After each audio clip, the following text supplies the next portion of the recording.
और क्वेश्चन अगर पूछने और टीचर ना बता पाए तो स्टूडेंट के चेहरे पे जो मुस्कान आती है, अरे बाप रे बाप, ये फंस गया ना मास्टर। और जिस देश में शिक्षक महान होंगे और जिस देश में शिक्षकों का सम्मान होगा वो देश स्वतः महान होगा। बात मैं आपसे सबसे हाथ जोड़कर रिक्वेस्ट कर रहा हूं, देश की जितनी भी महान आत्माएं हैं, जितने भी महान लोग हैं, उनको किसी जाति और धर्म के चश्मे से कृपया करके ना देखें। इस बार का आईएएस का प्रीलिम्स का पेपर देखा, पूरा न्यूज़पेपर का पेपर, पूरा न्यूज़पेपर का। उनको पता है इस देश का लड़का न्यूज़पेपर पढ़ता नहीं और उत्तर भारत का तो बिल्कुल नहीं पढ़ता। अरे विजन को बढ़ाना, वो जो एग्जाम लेते हैं कंपटीशन, सेकंड पॉइंट में उसी पे आ रहा हूं, ये जो कंपटीशन लेते हैं या आपके विजन को चेक करते हैं, उस पे आप कभी ध्यान ही नहीं देते हो। होगी शिक्षा स्ट्रेस देने के लिए नहीं है, शिक्षा प्रेशर देने के लिए नहीं है, शिक्षा अहंकार पैदा करने के लिए नहीं है, तो फिर शिक्षा है किस लिए? सबसे पहला मुद्दा यह कि शिक्षा है किस लिए। एक बार महाकवि कालिदास जी एक गांव से गुजर रहे थे, यात्रा पे थे, तो प्यास लगी उन्होंने, तो उन्होंने घर का दरवाजा खटखटाया, तो उसमें से एक बुजुर्ग महिला निकली। उन्होंने कहा, माता जी मुझे प्यास लगी है। तो उस बुजुर्ग महिला ने कहा कि बिल्कुल मैं आपको पानी देती हूं, पिलाती हूं पानी। आप हैं कौन? उन्होंने कहा, मैं पथिक हूं, यात्री। तो बुजुर्ग महिला मुस्कुराई, उसने कहा, यात्री? यात्री दुनिया में सिर्फ दो हैं जो दिन रात चलते रहते हैं, एक सूर्य और एक चंद्रमा। तुम दिन रात चलते हो तो तुम यात्री तो हो नहीं। बोले, माता जी मैं मेहमान हूं। बोले, मेहमान? मेहमान भी दो ही लोग हैं, एक धन और एक जवानी।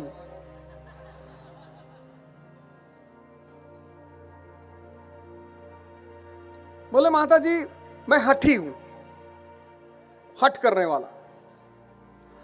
बोली, बेटा हठ भी दो ही लोग करते हैं, एक बाल एक नाखून, कितना भी काटो आना ही है।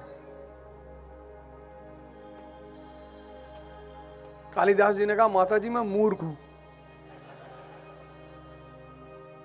बोले, नहीं नहीं बेटा, मूर्ख भी दो लोग होते हैं, एक राजा जो अपने चाटुकारों की ही सुने और जनता की भलाई पर ध्यान न दे, और एक उसके बेवकूफ दरबारी जो राजा को हमेशा खुश करने के फिराक में लगे रहते हैं।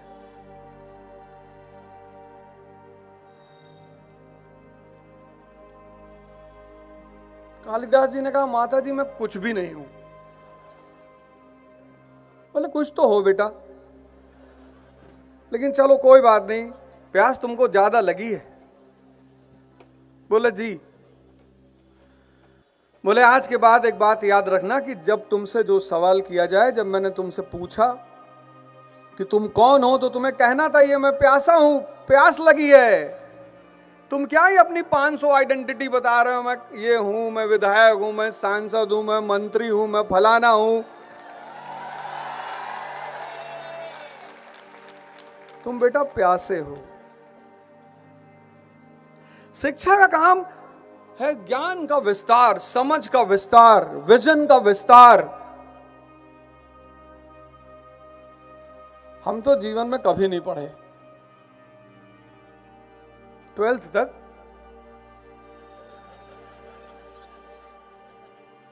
और सबसे बड़ा योगदान रहा मेरे पिताजी को, हमसे बार बार कहते थे, बेटा पढ़ के कोई राजा नहीं होता।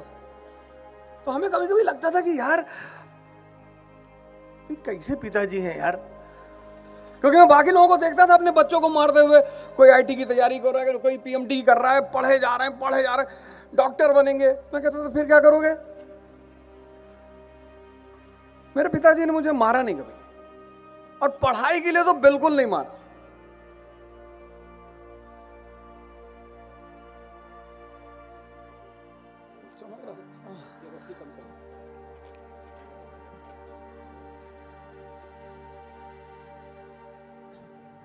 उसका फायदा यह रहा कि जब मेरा पढ़ने का मन लगा, जब मुझे समझ में आया कि पढ़ाई होती क्या है।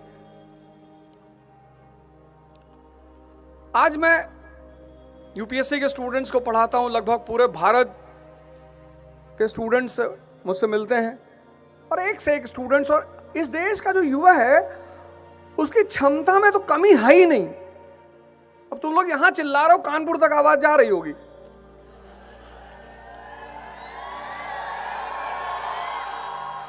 नहीं, अब इलाहाबाद कवर करने चक्कर में मत पड़ो, 80 किलोमीटर का दायरा बहुत है।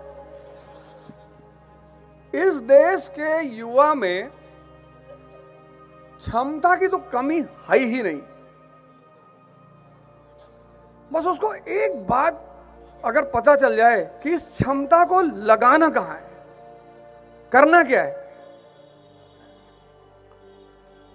पढ़े जा रहे हैं लोग, पढ़े जा रहे हैं, और पढ़ते पढ़ते पढ़ते एक आदमी पढ़ रहा है, उसके अंदर इतना कॉन्फिडेंस आ गया है, इतना कॉन्फिडेंस पढ़ते पढ़ते कि 1931 में वो आदमी ब्रिटेन के राजा जॉर्ज पंचम के सामने खड़े होकर दहाड़ रहा है। 1931 शिक्षा ने उस आदमी को इतना उत्साह दे रखा है, इतनी ताकत दे रखी है, इतनी क्षमता दे रखी है कि 39 इयर्स का आदमी, आप समझ गए होंगे मैं किसकी बात कर रहा हूं। मैं एक बार फिर डॉक्टर अंबेडकर की बात कर रहा हूं।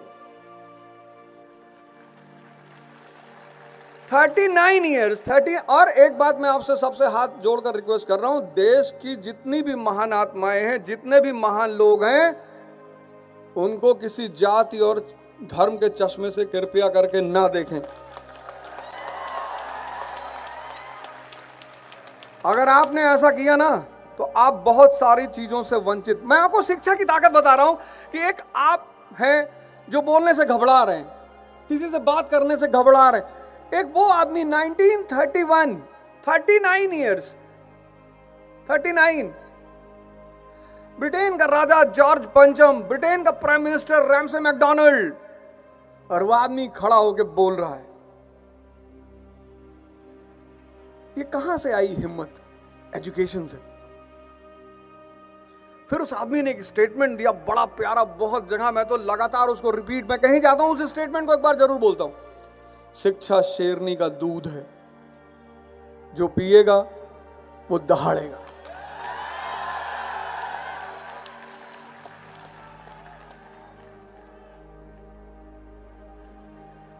पीछे वाले लगता है लखनऊ तक भेजने के चक्कर में। अरे कानपुर बहुत है भैया, कानपुर तक जा रही बहुत है। हाँ, बता रहे। शिक्षा अगर तुम्हें शक्ति ना दे, शिक्षा अगर तुम्हारे अंदर सेवा का भाव ना पैदा करे, शिक्षा अगर तुम्हें डिसिप्लिन, अभी हमारा पुलिस प्रशासन यहां बैठा है और सब यहां शिक्षित बैठे हैं। इस पुलिस प्रशासन को तो इस बात का एहसास होना चाहिए कि यहां सारे शिक्षित लड़के बैठे हुए हैं, हमें कुछ करने की जरूरत ही नहीं है। यह है शिक्षा। शक्ति देती है शिक्षा, संस्कार देती है शिक्षा, साहस देती है शिक्षा, उत्साह देती है शिक्षा, विजन देती है शिक्षा, देखने का दायरा। शिक्षा एक शक्ति है। आपने ग्रेजुएशन किया, पोस्ट ग्रेजुएशन किया, 10th किया, 12th किया, 15 16 साल लोगों ने पढ़ाई की। साइंस पढ़ा आपने, हिस्ट्री वगैरह तो हमारे देश में पढ़ाते ही नहीं, 10th तक पढ़ाते हैं बस।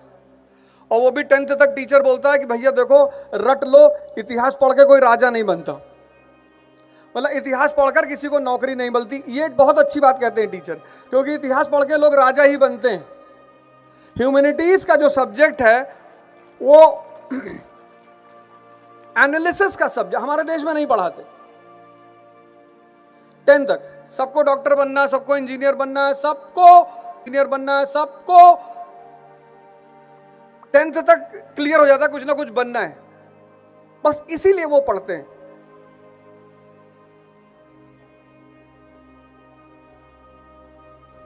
लेकिन मैंने कहा ना कि शिक्षा ना रटने के लिए, ना परसेंटेज के लिए, ना नौकरी के लिए। शिक्षा है इस दिमाग, ये जो तीसरी आंख है इसको खोलने के लिए। आराम से आराम से आराम से। एक सेठ जी और उनकी वाइफ डिस्कस कर रहे थे कि भैया देखो लड़के की शादी करनी है तो सेठ जी ने कहा देखो हम गांव की लड़की से शादी करेंगे, गांव की लड़की बहुत शांत और अच्छी होती। सेठानी ने कहा नहीं, हम शहर की लड़की से करेंगे।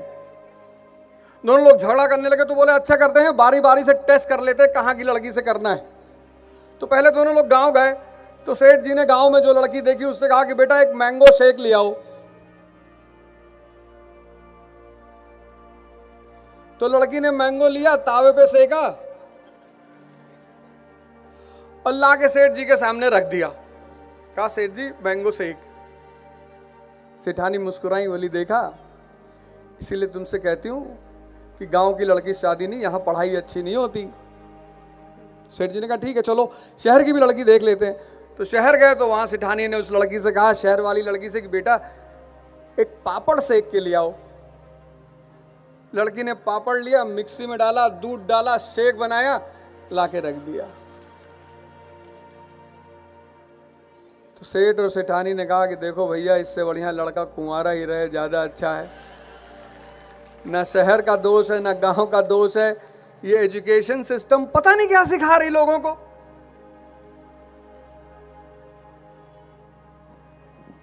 सबसे बड़ी बात जो इस देश में घट रही है वो ये है, जिस मिशन पर मैं काम कर रहा हूं, कि इस देश में शिक्षकों को सम्मान होना ही चाहिए सरकार की तरफ से। सरकार की तरफ से पिछले 2 साल से मैंने ये मुद्दा उठा रखा है कि सरकार की तरफ से जितने भी स्कूल के टीचर हैं, स्कूल जो लोग स्कूल में पढ़ा रहे हैं, उनको एक स्टेटस तो मिलना ही चाहिए। शिक्षक की सबसे बड़ी आवश्यकता क्या है? सम्मान। तुम्हारा टीचर बाजार में मिला, तुम गए उसका पैर छू लिया, उसके बाद तो 58-60 ऐसे खड़ा हो जाता है तुरंत जाके वो। अगर शिक्षक से कुछ भी लेना है, कुछ भी, और खासकर ज्ञान तो लेना ही लेना है, तो एक बात का ध्यान रखो, उसको सम्मान बहुत दो यार। शिक्षक की जो सबसे बड़ी, पैसा तो वो जो भी ले ले 2-4 10,000 20,000 50,000 सबको मिल रहा है, लेकिन शिक्षक को सबसे बड़ी जो भूख है वो है सम्मान की।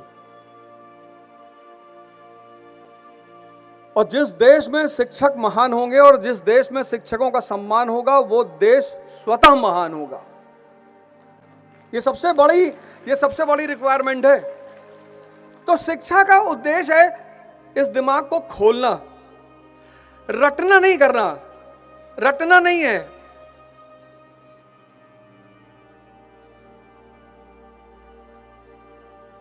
कितने लोग आईएएस की तैयारी करने आते हैं, इलाहाबाद आते हैं, कानपुर आते हैं, दिल्ली आते हैं, 4-4 5-5 6-6 साल तैयारी करते हैं। कुछ लोग तो पाषाण काल से तैयारी कर रहे हैं। सरकारों ने, जैसे मेरा मानना है कि सिविल सर्विस की एज मैक्सिमम 30 होनी चाहिए स्टेट की और 25 होनी चाहिए सेंटर की, कि 25 तक लड़का फ्री हो जाए। उसके बाद उसके पास और भी सारे ऑप्शंस बचे हों। 5 साल 6 साल 7 साल 8 साल तैयारी कर रहे हैं। उसकी वजह सिर्फ एक है, उनको पता ही नहीं चला कि पढ़ना क्या होता, क्यों पढ़ाई की, हिस्ट्री क्यों पढ़ा। आज भारत में हिंदू मुसलमान सिख ईसाई हैं। अशोक के समय जैन बौद्ध ब्राह्मण, आज हिंदू मुसलमान सिख, अशोक के समय जैन बौद्ध ब्राह्मण। और भारत विभिन्नतावादी देश है। भारत के बारे में कहा जाता है यूनिटी इन डाइवर्सिटी, डाइवर्सिफाइड मुल्क है। और डाइवर्सिफाइड क्यों है? ज्योग्राफी की वजह से। खाना और कपड़ा ज्योग्राफी पर डिपेंड करता है। सऊदी अरेबिया का आदमी टाई नहीं पहन सकता, ज्योग्राफी। और सऊदी अरेबिया का आदमी पालक नहीं खा सकता, होता ही नहीं वहां पे। अब कश्मीर के मुसलमान का ड्रेस और तमिलनाडु के मुसलमान के ड्रेस में अंतर है, ज्योग्राफी। कश्मीर के हिंदू का ड्रेस और तमिलनाडु के हिंदू का ड्रेस अंतर है, ज्योग्राफी। गुजरात का मुसलमान, नॉर्थ ईस्ट का मुसलमान, अंतर है, ज्योग्राफी। ये डाइवर्सिफाइड मुल्क है ज्योग्राफी की वजह से, लेकिन यूनिटी है। और अशोक को इस बात का पता है कि अगर घर में तनाव हो जाए तो घर तबाह हो जाए, और देश में तनाव हो जाए तो देश तबाह हो जाए।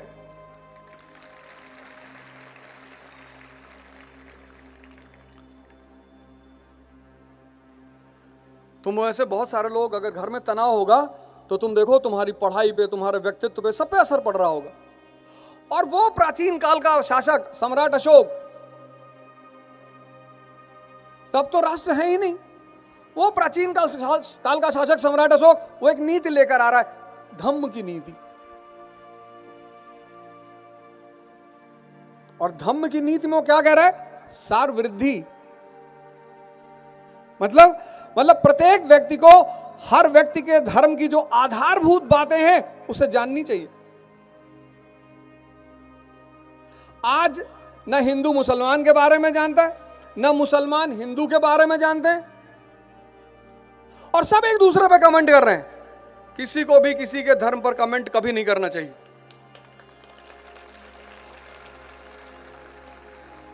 ये मैं नहीं कर रहा हूं सर, ये अशोक कह रहा है। धम्म की नीति, उसे पता है कि देश को बांधना पड़ेगा, जैसे परिवार को बांधना पड़ता है, शांति चाहिए विकास के लिए। यह है शिक्षा। अब तुमने हिस्ट्री पढ़ा, सम्राट अशोक को पढ़ा, आज का भारत तुम देख रहे हो और तुम शासक बन गए, तो तुम्हें वो तुम्हारे लिए क्या बन गया? अशोक आदर्श बन गया कि नहीं नहीं, देश में तनाव नहीं होना चाहिए, देश में मतभेद नहीं होना चाहिए, हम आपस में लड़ेंगे। तुम अपने घर में ही देख लो, सास बहू का झगड़ा हो गया तो पड़ोस वाली आंटी सब्जी मांग के ले गई। अगर घर में झगड़ा है तो पड़ोसी फायदा उठाएगा, और हमारे पड़ोसी तो खैर एक ही पड़ोसी से हमारा पंगा है।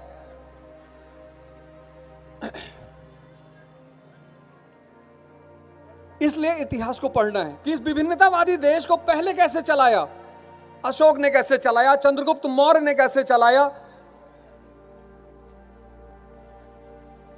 हर्षवर्धन ने कैसे चलाया। तो जैसे इन लोगों ने चलाया ऐसे हमें भी चलाना है। इतिहास पढ़ने का यह उद्देश्य है। कहते हैं प्रेजेंट एंड पास्ट। इतिहास अब हमारे यहां कैसे पढ़ते? कहते रट लो। और हमारे पास लोग आते हैं, खासकर जब अपनी तरफ के लोग आते हैं, ऐसे ऐसे सवाल पूछते हैं, ऐसे ऐसे। सर हुमायूं का नाना सैटरडे को कौन सी ड्रेस का कपड़ा कौन सी रंग का ड्रेस पहनता था? मैंने कहा यार ये तो नहीं पता। और क्वेश्चन अगर पूछ ले और टीचर ना बता पाए तो स्टूडेंट के चेहरे पे जो मुस्कान आती है, अरे बाप रे बाप, कि फंस गए ना मास्टर, बहुत लल्लन टॉप पे बोल रहे थे।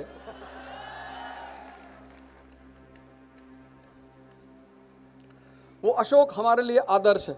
अगर आज मैं तुमसे पूछूं कि अफगानिस्तान की करेंसी का नाम बताओ, तुम नहीं बता पाओगे। बता तो मैं भी नहीं पाऊंगा क्योंकि है ही नहीं। लेकिन सवाल यह उठा कि आखिर अफगानिस्तान में करेंसी क्यों नहीं है। अब अगर तुमने इतिहास पढ़ा 6ठी शताब्दी ईसा पूर्व, 6th सेंचुरी BC, तब तुम्हें पता चलेगा करेंसी सिस्टम क्यों पैदा होती है। कौन है करेंसी सिस्टम की मां? मुद्रा अर्थव्यवस्था की मां कौन है? नगरीकरण, अर्बनाइजेशन। जहां शहरी अर्थव्यवस्था होगी वहां मुद्रा अर्थव्यवस्था होगी, दोनों एक साथ ही रहेंगे। यह समझ दे रहा है इतिहास। 6ठी शताब्दी BC, मौर्य काल, सती प्रथा है ही नहीं। सती प्रथा भारत में कब है? गुप्तोत्तर काल में। शुरू कब से हो रही है? गुप्त काल से। 510 एरन इंस्क्रिप्शन।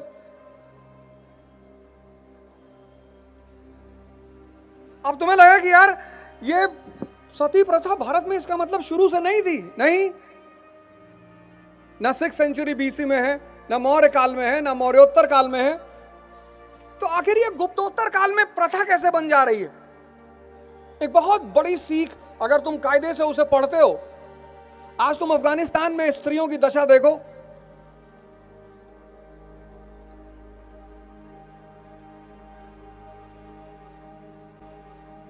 आज अगर तुम अफगानिस्तान में स्त्रियों की दशा देखो तो उसकी मुख्य वजह क्या है? इकोनॉमी। सामाजिक स्वतंत्रता कैसे मिलती? आर्थिक स्वतंत्रता से।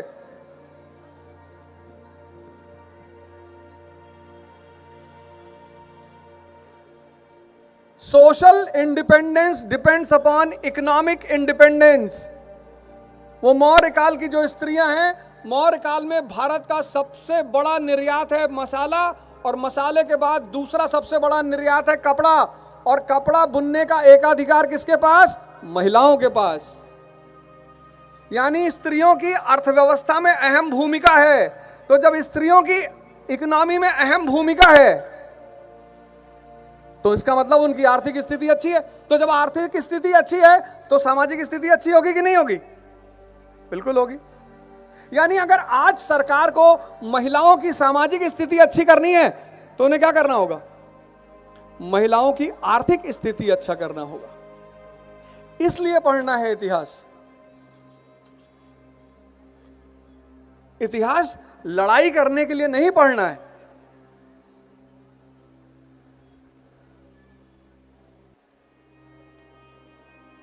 सीखना है।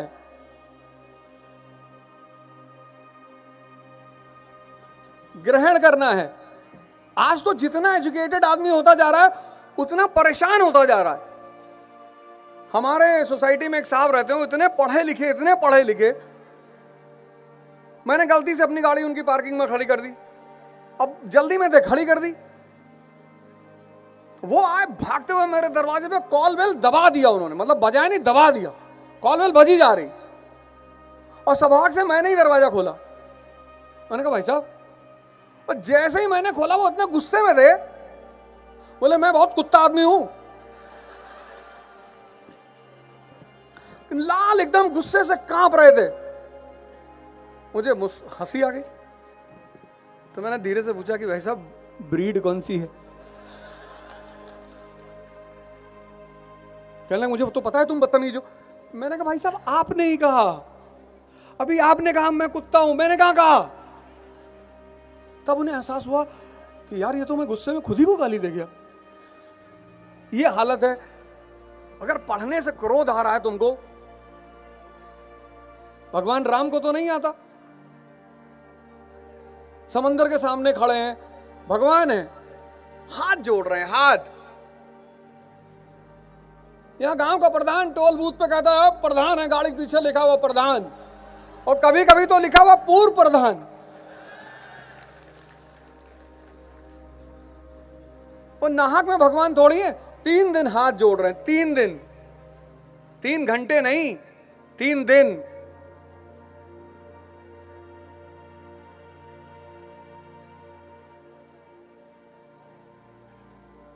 अभी मैं यहां इतने सारे लोग बैठे हो, बहुत सारे पोस्ट ग्रेजुएट लोग बैठे होंगे। अगर मैं तुमसे पूछूं कि भारत में किस घटना ने भारत को एक राष्ट्र बनाया, तो शायद ही इतनी भीड़ के, युवाओं की भीड़ में कोई हाथ उठा के बताएगा कि मैं बताऊंगा भारत को किस घटना ने राष्ट्र बनाया। आपने कभी सोचा ही नहीं होगा।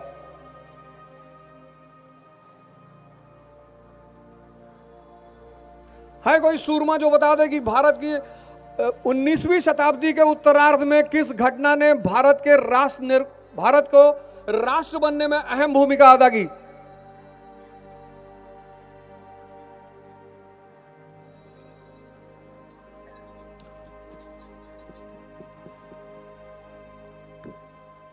हाँ बताओ, तुम्हारी आवाज बहुत तेज है यार, आ रही है, बताओ। अरे बेटा 19वीं शताब्दी का उत्तरार्ध 1850 के बाद, तब तक तो सुभाष चंद्र बोस भी नहीं पैदा हुए थे। बैठो बैठो, कोई बात नहीं, बैठो बैठो बैठो। गमछा ऐसे मत लपेटा करो, ऐसे बांधा करो, बुद्धि टाइट रहती है। वो तुम गलत अंदाज में पहने ही हो। देखो तुम जितने तिलक उलक जिसे सब ऐसे बांधते थे कि मन थोड़ा सा, चलो कोई बात नहीं, तुमने ट्राई किया। इनको भाई बहुत अच्छी बात, बहुत, किसी इतनी भीड़ में एक आदमी ने ट्राई किया, उसके लिए ताली बजाओ यार, हिम्मत की बात है। यहाँ इतने सारे लोग बैठे हैं, उनको बोलने की हिम्मत नहीं हो रही कि कहीं बेइज्जती ना हो जाए। और कई लोगों के तो माता पिता बैठे होंगे, उनको लग रहा होगा पिताजी आज तो बाल पकड़ लेंगे राहत में कि 5 साल से पढ़ा रहे हैं, एक तो क्वेश्चन नहीं बता पा रहे थे, मास्टर पूछ रहा था। हाँ हाँ,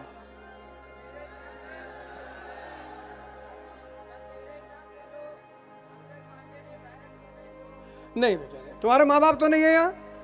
बैठो बैठो बैठो बैठो, कोई बात नहीं, बैठो, कोई बात नहीं, कोई बात, बैठो। कितनी बड़ी बात है। यही मेरा पहला पॉइंट मेरा था, वो यही था कि शिक्षा का काम है देखने की क्षमता का विस्तार।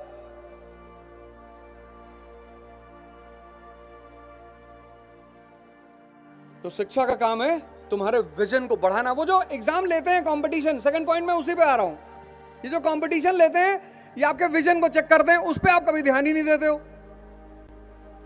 इस बार का आईएएस का प्रीलिम्स का पेपर देखा, पूरा न्यूज़पेपर का पेपर, पूरा न्यूज़पेपर का। उनको पता है इस देश का लड़का न्यूज़पेपर पढ़ता नहीं, और उत्तर भारत का तो बिल्कुल नहीं पढ़ता। और उत्तर भारत के न्यूज़पेपर की अपनी अपनी न्यूज है। साउथ के न्यूज़पेपर तो चलो ठीक है, उनकी अलग न्यूज है। उत्तर भारत के न्यूज़पेपर को उनकी तो अपनी न्यूज है। वो भी बेचारे क्या करें, जो जनता की मांग है वही वो छापेंगे। अब फ्रंट पेज पे छाप दिया, 5 बच्चों की मां प्रेमी के साथ फरार।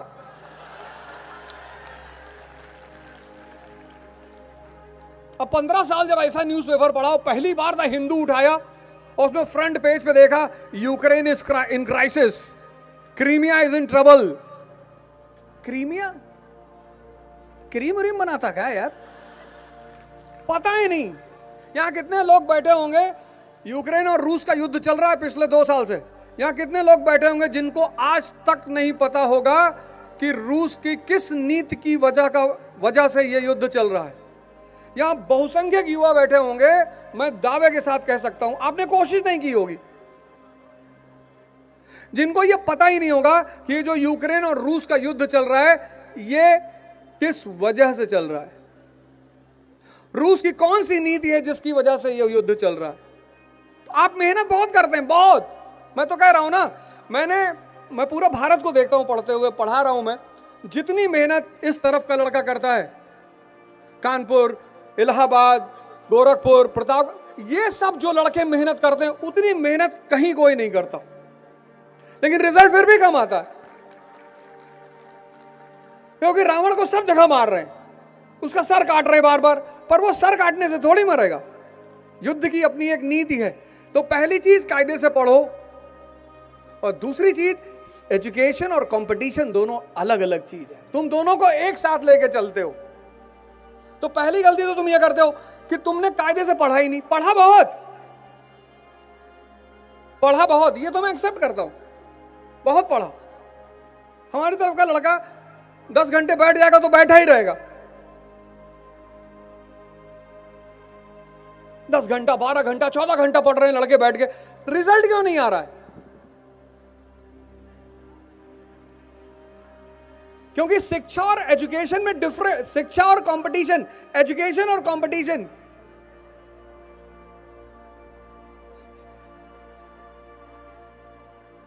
अब रावण का तुम कितना भी सर काटो, क्या फर्क पड़ता है अगर तुम्हें यह नहीं पता कि नाभि पे मारना है। भाई अर्जुन जब आईएएस की परीक्षा देने गए और सिलेबस देखा उन्होंने, बोले इतना बड़ा syllabus, Bhishma Pitamah history, Dronacharya polity, जब सबको देखा उन्होंने कहा प्रभु, तो कृष्ण ने कहा क्यों चिंता कर रहे हो यार, हम है ना, हम बताएंगे।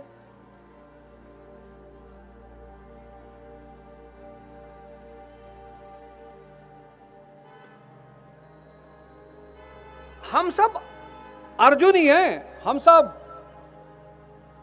और सब इस जीवन के महाभारत में उलझे हुए हैं, और सबको एक गुरु चाहिए।